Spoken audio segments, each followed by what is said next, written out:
출애굽 사건이 우리에게 전해주는 내용 가운데 가장 중심이 되는 것이 뭔가 그럴 때 생각을 해보면 10가지 재앙이다, 그렇게 말할 수 있을 것입니다.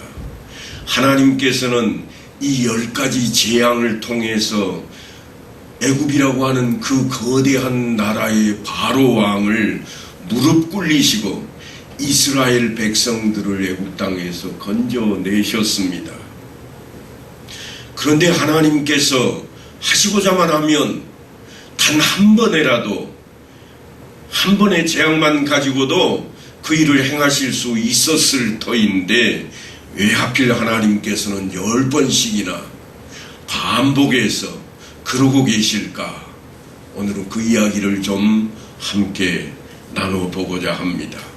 그날에 나는 내 백성이 거주하는 고센 땅을 구별하여 그곳에는 파리가 없게 하리니 이로 말미암아 이 땅에서 내가 여호와인 줄을 네가 알게 될 것이라. 그러니까 10가지 재앙이라고 하는 이 놀라운 출애굽 사건에 있어서의 그 크신 기적은 사실은 그들 이스라엘 백성을 구원하는 데 목적이 있지 않았습니다. 이스라엘 백성들을 구원하고자 10가지 재앙을 일으키신 게 아닙니다. 그러면 무엇 때문인가? 다름 아닌 너희들이 내가 여호와인 줄 알게 하리라. 다시 말해서 하나님이 누구신지 알리시는데 이 10가지 재앙이 필요했던 겁니다. 과연 하나님이 누구신가? 온 세상에 알리실 목적으로 이 10가지 재앙을 일으키고 있습니다. 그러니까 지금까지 우리가 생각할 때 10가지 재앙, 그것들은 다 이스라엘 백성들을 건져내기 위해서, 출애굽을 시키기 위해서 있었던 기적과 같은 사건이라 그 자리에 머무르시면 안 됩니다. 그 목적은 그 자리에 있지를 않고 오히려 하나님이 누구신지 우리로 하여금 알게 하고자 하는 것입니다. 그것 때문에 애굽이 믿고 있던 우상들이 하나씩 둘씩 다 무너지게 만드셨습니다. 지금까지 세상이 믿고 있던 그 놀라운 일들, 이것만 있으면 된다고 생각했던 것들이 무너지게 만들고자 하나님께서 하신 일이 뭔가 하면 내가 여호와인 줄 너희가 알리라. 그래서 지금 이 10가지 재앙을 우리 앞에 펼쳐놓고 있습니다. 하나님이 누구신가? 애굽 백성들과 이스라엘 백성 모두에게, 또한 세상 모든 사람들에게 알게 하시기 위해서 동반되고 있는 것이 다름 아닌 10가지 재앙인데, 이 재앙들을 유심히 들여다보면 모두가 다 자연에서 나온 재앙들입니다. 특별히 어떻게 과학적으로 만들어낸 그런 재앙이 아닙니다. 영적으로 뭔가 만들어낸 그런 재앙들이 아닙니다. 자연에서 고스란히 그대로 나온 재앙들이었습니다. 하수가 피로 변한다든가, 개구리 떼가 나온다든가, 이가 생긴다든가, 파리가 득실거린다든가, 가축이 죽거나 악종 그러한 총기가 일어난다든가, 때 아닌 우박이 내리고 메뚜기 떼가 나타나게 되고 흑암이 임하는 재앙들은 모두가 다 자연 속에 있는 것들이었습니다. 사람이 사는 가운데 여전히 우리 안에 있는 것들을 통해서 하나님께서는 그것을 우리로 하여금 기적처럼 바라보게 만들고 계십니다. 창조 질서에 반대해서 생겨난 것들, 하나님께서 저주하여서 자연재해 가운데 일어났던 그 모든 것들을 통해 하나님이 누구신가를 우리로 하여금 알게 하는 싸움이 다름 아닌 이 10가지의 재앙입니다. 하나님만이 이 세상을 만드셨고 이 세상의 주인은 누구냐? 다름 아닌 하나님이시라 이걸 지금 가르치고 싶으신 겁니다.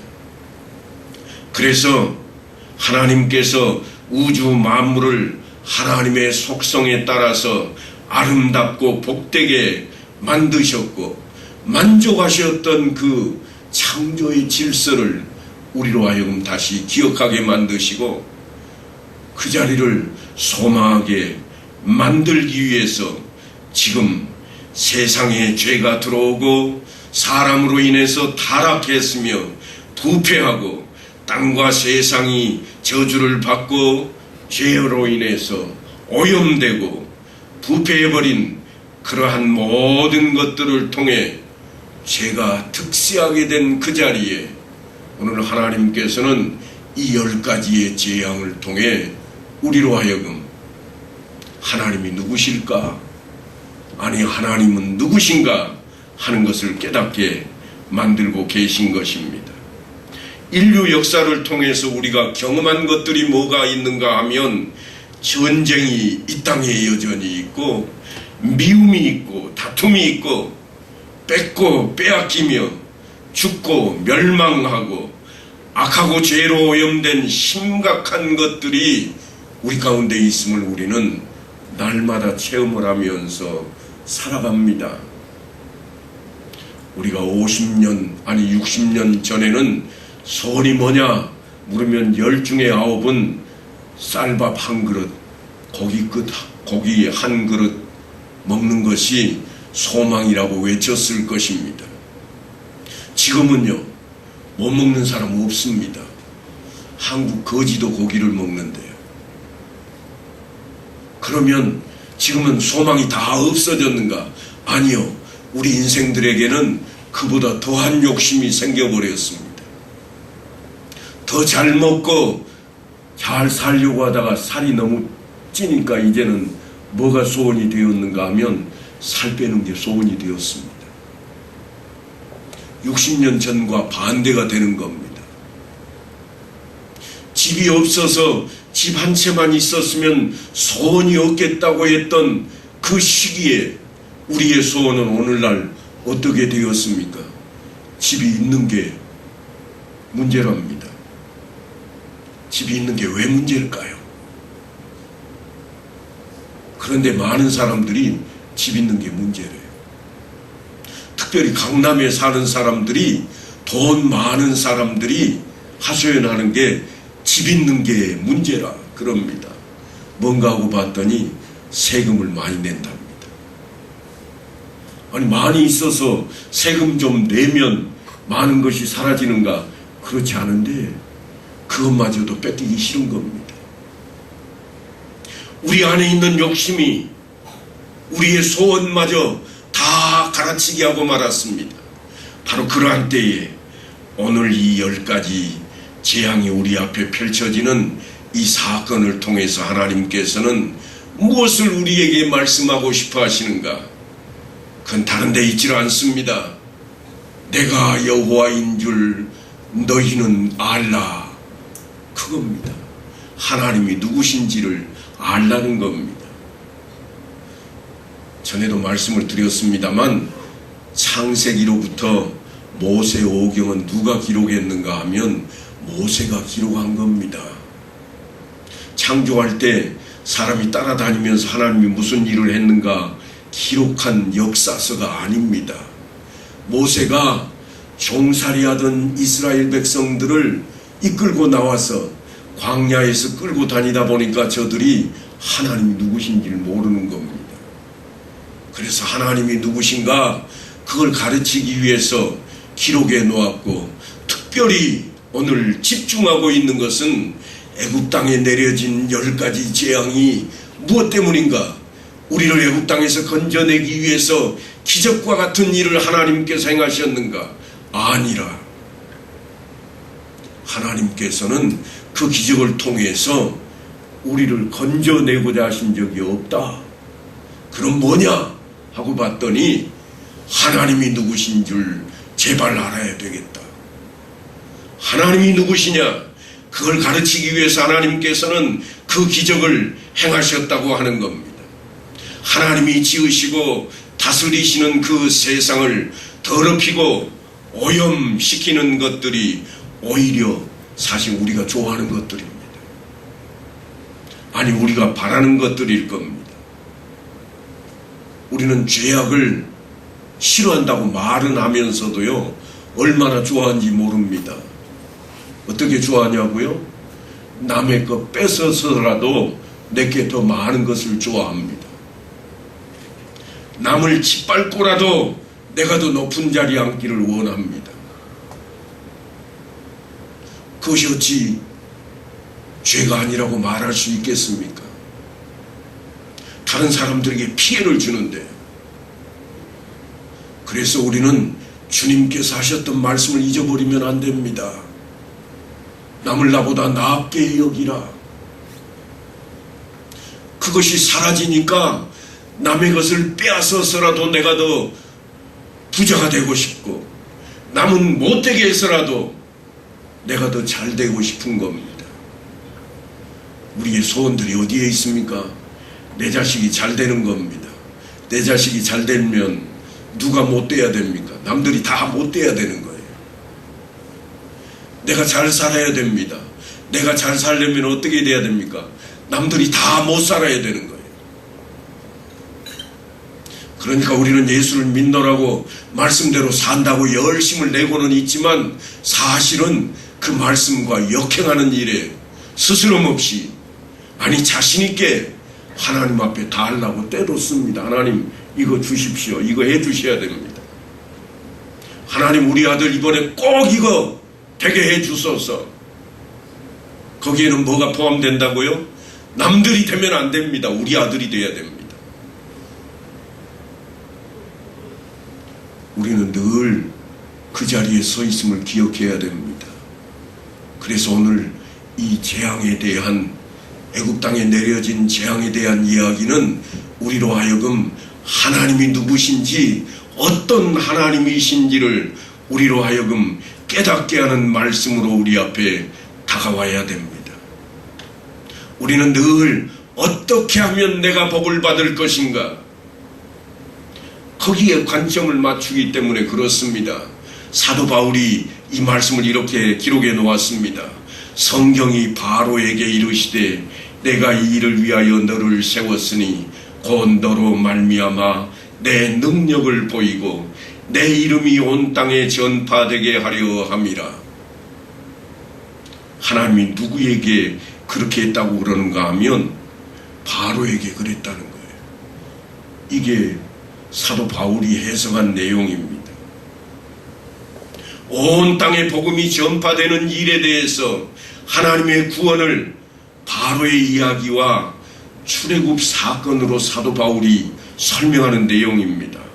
모세에게 이르시되 내가 긍휼히 여길 자를 긍휼히 여기고 불쌍히 여길 자를 불쌍히 여기리라. 로마서 9장에 나와 있는 내용인데요.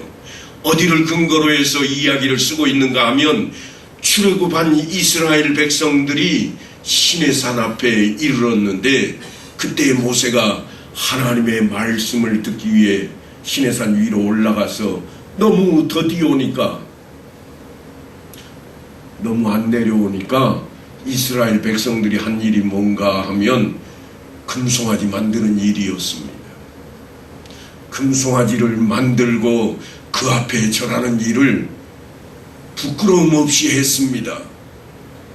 하나님께서 그들을 건져내셨고, 하나님께서 바로를 통해 내가 누군지를 알게 하리라 외치셨음에도 불구하고, 그들이 하나님 만세하고 애굽 땅을 떠나왔음에도 불구하고 그들이 한 일이 뭔가 하면 하나님 누구신지를 놓치는 일이었습니다. 금송아지를 만들었습니다. 세상에 하는 일을 여김없이 했다는 이야기입니다. 이 대목을 출애굽에서 이스라엘 백성들이 가지고 있던 그 마음을 사도 바울이 우리에게 전하고 있는 것이 다름 아닌, 모세에게 이르시되 내가 긍휼히 여길 자를 긍휼히 여기고 불쌍히 여길 자를 불쌍히 여기리라 하신 말씀으로 깨닫게 하고 있습니다. 이게 무슨 말씀인가 하면, 이스라엘 백성을 하나님께서 구원하신 그것이 이스라엘 백성이 애굽 백성보다 나아서가 아닙니다. 그들도 똑같이 10가지 재앙을 체험했습니다. 애국 백성들만 10가지 재앙을 체험한 게 아닙니다. 이스라엘 백성들도 곁에서 다 지켜봤습니다. 바로가 애굽은 믿지 않고, 또한 바로가 애굽만 하나님 그 앞에서 떠나게 만들어서 지금 하나님께서 그 재앙이 있게 했는가? 아니요, 그렇지 않다고 하는 겁니다. 이스라엘은 하나님을 믿어서 그들을 지금 모세를 통해서 이끌어내고 있는가? 그게 아닙니다. 조금 전에 말씀드렸듯이 사도 바울이 이야기한 대로 그들이 하나님을 믿는 게 아니었습니다. 금송아지를 믿는 자들입니다. 건져내어서 얼마 되지도 않았습니다. 50일밖에 안 됐습니다. 애굽 땅에서 나온 지. 그런데 그들이 행한 일이 뭔가 하면 하나님을 떠나서 금송아지를 섬기는 일이었습니다. 우리가 지금 이 자리에 앉아 있습니다만 우리 교회가 세워질 그때로부터 지금이 얼마나 지났습니까? 1954년도 작품이니까 그리 멀지 않습니다. 그런데 그때에 이 자리에 앉아있던 사람들의 마음과 지금 현재 우리의 마음은 어떠할까요? 50일밖에 지나지 않은 이스라엘 백성들이 시내산 앞에서 딴 마음을 품어버린 것처럼 우리는 오늘날 혹이라도 딴 마음을 품고자 열심을 내고 있지는 않을까요? 애굽 군대와 이스라엘 백성들이 똑같이 그 재앙을 보고 나왔지만 애굽의 군대는 홍해에서 다 빠져 죽었습니다. 우리가 익히 여러 번 읽었던 성경의 내용 때문에 알고 있는 내용들입니다. 그런데도 불구하고 이스라엘 백성들은 시내산 앞에서 금송아지를 만들고 말았습니다. 그런즉 원하는 자로 말미암음도 아니요 다른 박질하는 자로 말미암음도 아니요 오직 긍휼히 여기시는 하나님으로 말미암음이니라. 사도 바울이 외치는 내용인데요. 이 말씀이 무슨 이야기인가 하면 이스라엘 백성으로 태어나면 자동적으로 하나님의 백성이 되는 것이 아니라고 하는 원리를 지금 가르치고 있는 내용입니다. 성경이 일관되게 주장하고 있는 내용을 보면 아브라함의 씨라고 해서 모두 이스라엘이 되지를 않습니다. 왜냐하면 아브라함에게는 이스마엘이라고 하는 큰아들이 있었습니다. 그럼에도 불구하고 이스마엘에게서는 이스라엘이 태어나지를 않습니다. 배가 달라서 그렇다고요? 그러면 한번 생각을 해 보십시다. 이삭의 후손이면 다 이스라엘의 아버지가 되는가? 이삭의 두 아들이 있었는데 다 한 배에서 낳습니다. 한 배에서 나면 다 이스라엘의 선조가 될 수 있는가? 그렇지 않았습니다. 큰아들이면 다 됐는가? 아니요, 그렇지가 않았습니다. 어떻게 됐는가? 둘째 아들인 야곱을 통해서만 이스라엘이 이루어졌습니다. 곰곰이 생각하셔야 됩니다. 이스라엘 사람으로 태어났다고 해서 그 조건이 되지 않는다고 하는 것을 이야기하고 있습니다. 야곱을 통해서만 이스라엘이 이루어집니다. 이 이야기는 이스라엘 사람으로 태어났다고 해서 하나님의 백성이 다 될 것인가? 아니라고 하는 것을 지금 주장하고 있는 사도 바울의 이야기입니다.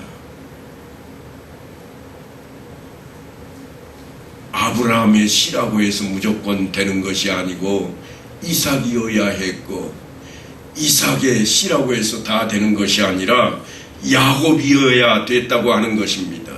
그런데 야곱이 언제 하나님께 택하심을 받는가 하면 태어나기도 전입니다. 복중에 있을 때 하나님께서 그를 택하셨습니다.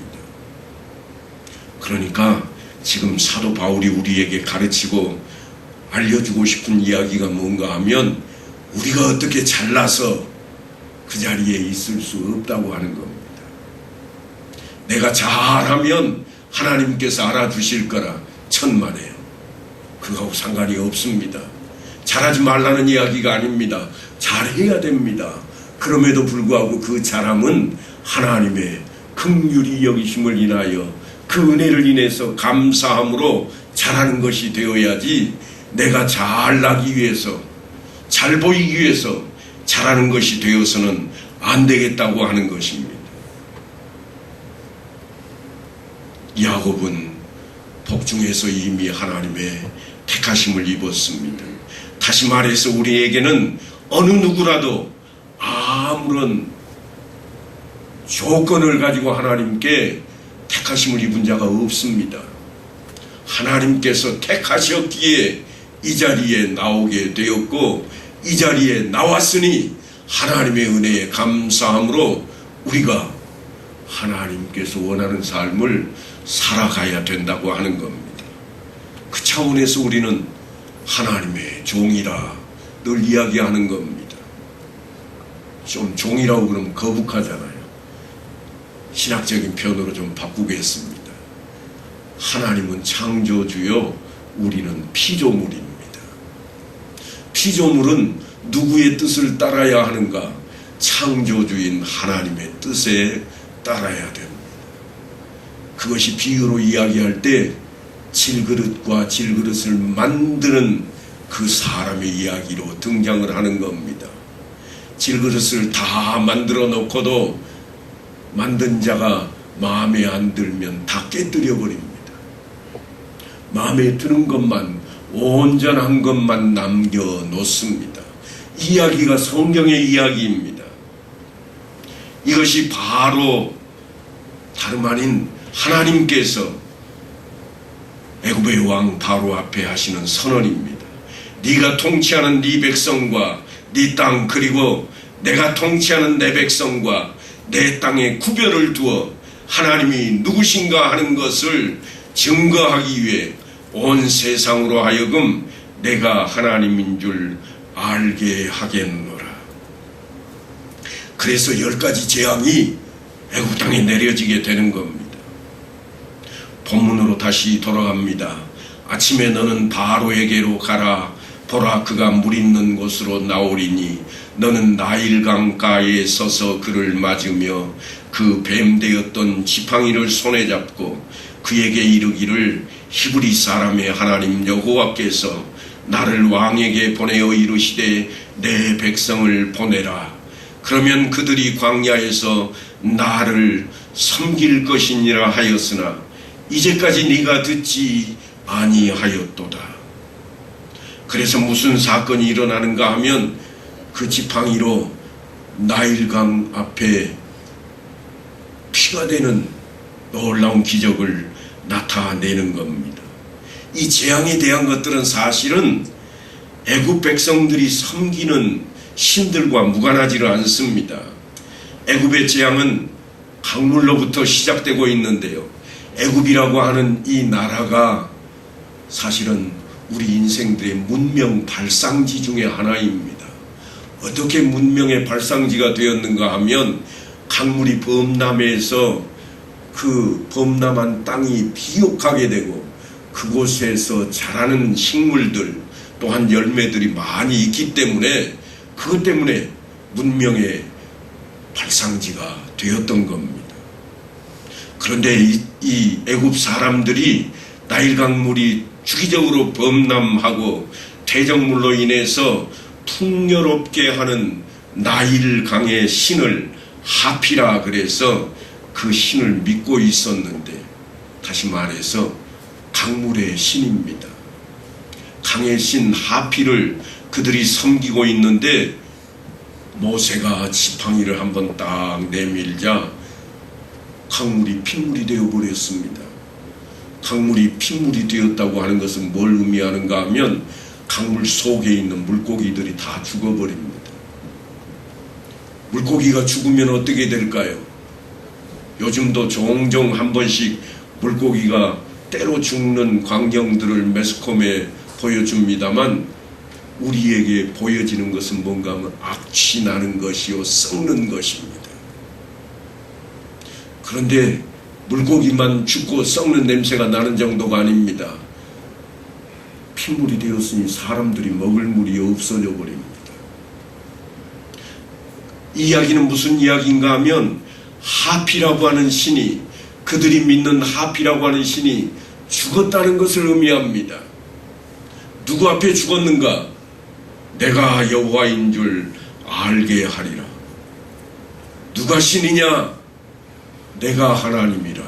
하나님께서, 하나님이 어떤 분이신지 누구신지를 그들에게 알리기 위해서 지금 이 재앙이 시작되고 있습니다.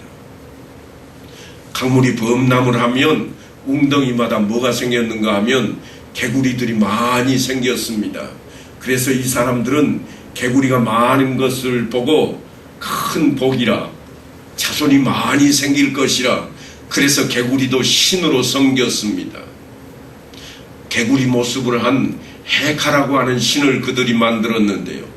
개구리들이 저녁만 되면 여러분 무슨 소리 내는지 잘 아시죠? 기가 따가울 정도로 개굴, 그래서 개구리입니다. 그래서 이 헤카 신을 섬기는 제사장이 뭘 하고 있는가 하면 뭔가를 중얼거립니다. 우리나라에도 이단 중에 중얼중얼하는 이단들도 있습니다. 무슨 말인지 모르겠지만 많이 합니다. 옛날에 그 사극을 하나 보니까 불교를 섬기는 궁예라고 하는 왕이 등장을 하는데 거기에도 보니까 뭔가 하나 외치는 그런 주술이 하나 생기더라고요. 주술을 외치면 복을 받게 될 것이라. 그게 개구리 신을 믿는 그들의 모습이었습니다. 그런데요, 이 개구리가 다 어느 날 떼죽음을 당하게 만듭니다. 개구리가 죽으면 물고기가 죽는 것보다도 더 냄새가 납니다. 왜냐하면 물고기는 강물에서 죽습니다. 강물은 흘러내려가잖아요. 다 쓸려 내려가 버립니다. 그런데요, 개구리가 죽는 것은 땅 위에서 많이 죽습니다. 애굽 땅 온 동네에서 개구리 떼들이 모조리 죽어서 냄새가 나고 사람이 죽을 지경이 됩니다. 그러니까 자기들이 믿었던 개구리 신이 죽어버린 겁니다. 무엇 때문에요? 내가 하나님인 줄 너희가 알리라. 하나님께서 지금 그걸 그들에게 보여주시는 겁니다. 그리고 그들이 믿는 신이 또 하나 있었는데 대지의 신입니다. 대지의 신을 어떻게 그들이 했는가 하면 우리가 흔히 말하는 산신령과 비슷합니다. 대지의 신이 피곤해서 잠깐 누워서 언덕을 이루었다고 하는 겁니다. 애굽 땅에는 산이 별로 없습니다. 저 안쪽으로 들어가야 산들이 있거든요. 그들이 모여 사는 그 땅에는 그저 평지가 물이 범람해서 토지가 되는 그런 땅이었으니까 언덕이 있을 뿐입니다. 그 언덕이 자신들의 대지의 신이라고, 땅의 신을 그들이 믿었는데 그걸 게부라 그랬습니다. 게부라고 하는 것은 뭐가 원천이 되는가 하면 티끌이 원천입니다. 흙이 원천입니다. 흙으로 이루어져 있거든요. 특별히 범람에서 쌓인 퇴적물들로 구성이 되어 있습니다.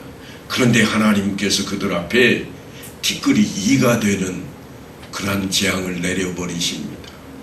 그러니까 사람들이 다 이를 좋아할 리가 없잖아요. 많은 것 좋아한다고 이를 좋아하는 사람이 있을까요? 우리 집에는 이가 좀 가득 넘쳤으면 좋으리라, 그런 사람은 없을 거예요.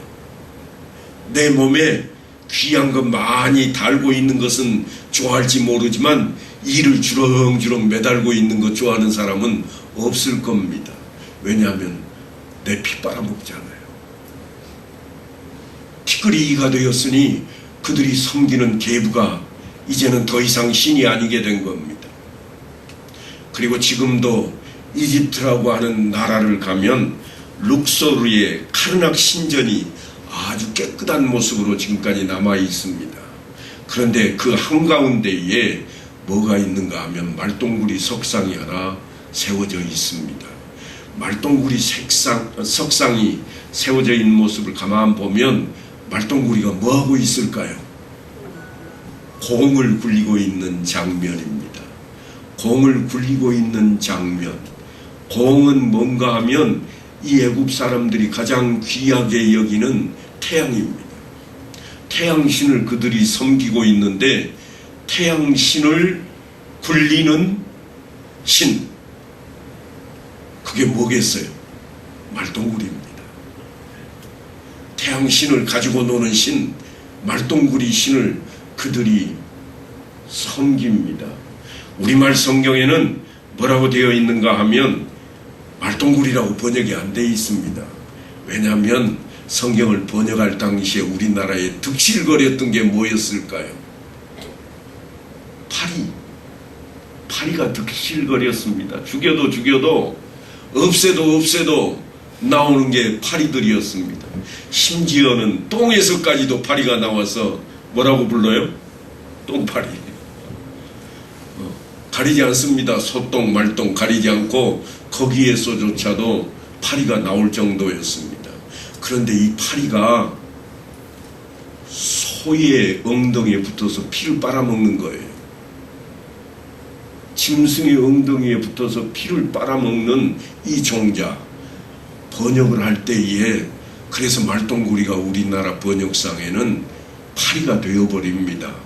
우리나라의 소 엉덩이에 붙어서 빨아먹는 것이 파리들이었거든요.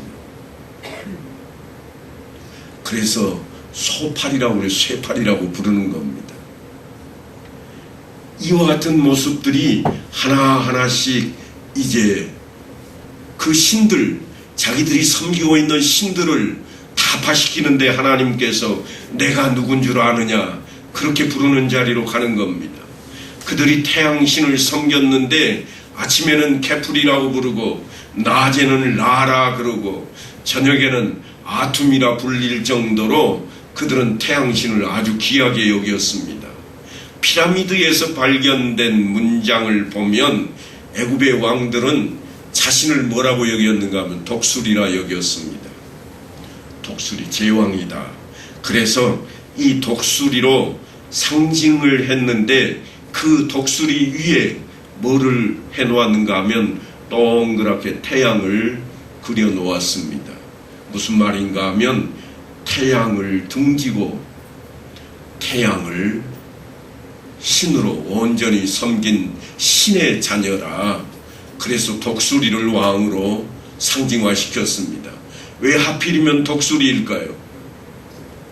태양을 보고 눈을 번쩍 뜨고 태양을 향해서 날아가든지 다가가는 것은 사람도 아니요 어떤 짐승도 아닙니다.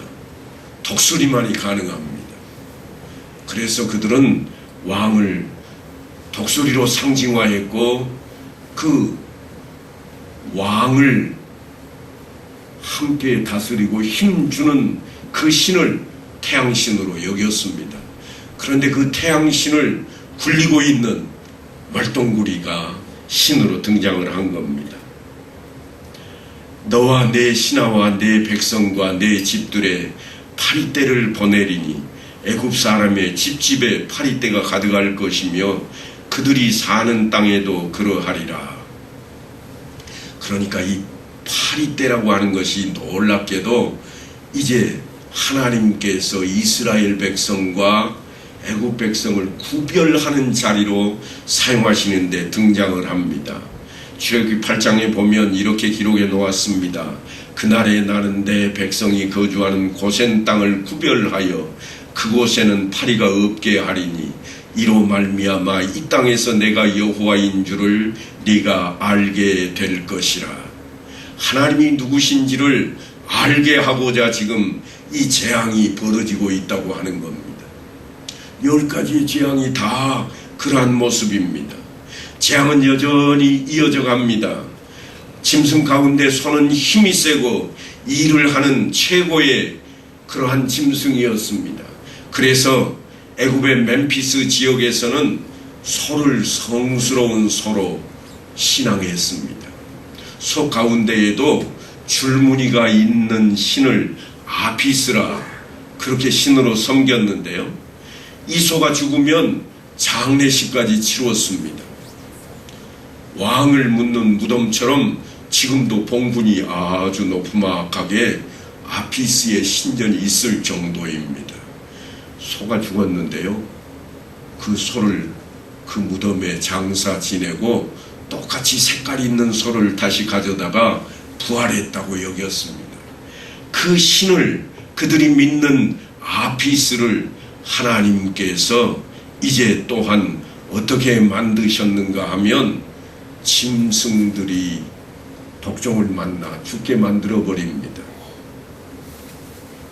독종이 바라면 짐승도 아무것도 아니었습니다. 특별히 애굽에는 피라미드를 건축하고 또한 신비한 의술을 가졌다는 이모텝이라고 하는 그런 사람이 있습니다. 드라마를 통해서 종종 보시는 그 내용 가운데 등장하는 인물일 겁니다. 건축과 의술의 신으로 그들이 섬겼는데 소뿐 아니라 이 이모텝이 그렇게 다 치료해버렸던 그 병을 하나님께서 악성 종기가 나게 하셔서 하루아침에 다 죽게 만들어버립니다.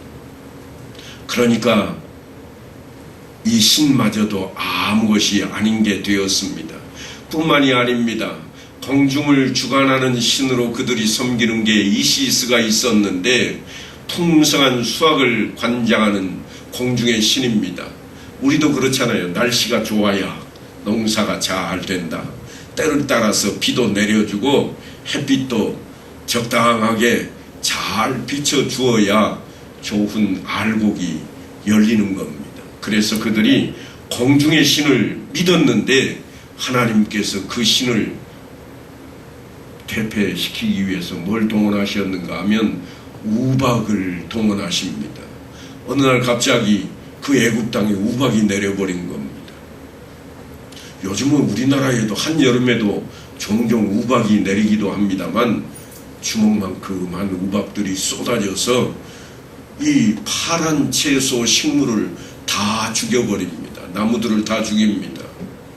그러니까 그들이 믿는 공중의 신이 아무것도 아닌 게 되어버렸습니다. 그리고 조금 남아있는 것을 그 다음에 하나님께서 메뚜기를 동원했습니다. 메뚜기가 동원되자 남아있는 파란 것은 모조리 다 갉아먹어버립니다. 이 신이 어떤 신인가 하면 이스라엘 백성, 애굽 백성들은 모래 폭풍을 주관하는 신을 믿었습니다. 메뚜기 떼가 나타날 때쯤 돼가지고 모래 폭풍이 한번 싹 휩쓸면 메뚜기가 다 죽었습니다. 그런데 이 메뚜기는 죽지를 않았습니다. 하나님이 재앙을 내리자 메뚜기가 우박에 상하지 아니한 밭의 채소와 나무 열매를 다 먹어버립니다. 그러니까 이제 그들이 믿는 신은 아무것도 아닙니다. 그들이 믿는 신 이제 하나 남았습니다. 태양신만 남았습니다. 태양신만 남은 그 자리에 하나님께서 사흘 동안 암흑이 깔리게 만들어 버리십니다. 더 이상 그들이 믿는 신, 믿었던 신은 아무것도 아닌 것이 되게 만드시고 하나님께서 하시는 말씀이 뭐였는가 하면 너희가 나를 진정으로 하나님인 줄 알게 하리라. 그리고 난 뒤에 일어난 것이 다름 아닌 장자가 죽는 그러한 재앙입니다. 그러니까 지금까지는 그들이 무너지지 않고 자신들이 믿었던 신을 뒤밀었지만 이제 마지막 생명을 가지고 그들을 치고자 하실 때 그들이 진정한 신이 누군지를 알게 되었고 깨닫게 되어서 하나님이 누구신지를 애굽의 바로도 애굽에 있던 그의 백성들도 또한 하나님께서 택하신 이스라엘도 다 알고 깨닫게 하신 자리가 되었습니다. 오늘 우리는 여호와 하나님이 누구신지 하나님은 나와 어떤 관계이신지를 깨닫게 하시는 하나님 말씀 앞에 서 있습니다. 이 말씀을 통해서 우리가 온전히 새롭게 변화되어 하나님의 자녀로 나아가는 온 성도들 되시기를 간절히 축원합니다.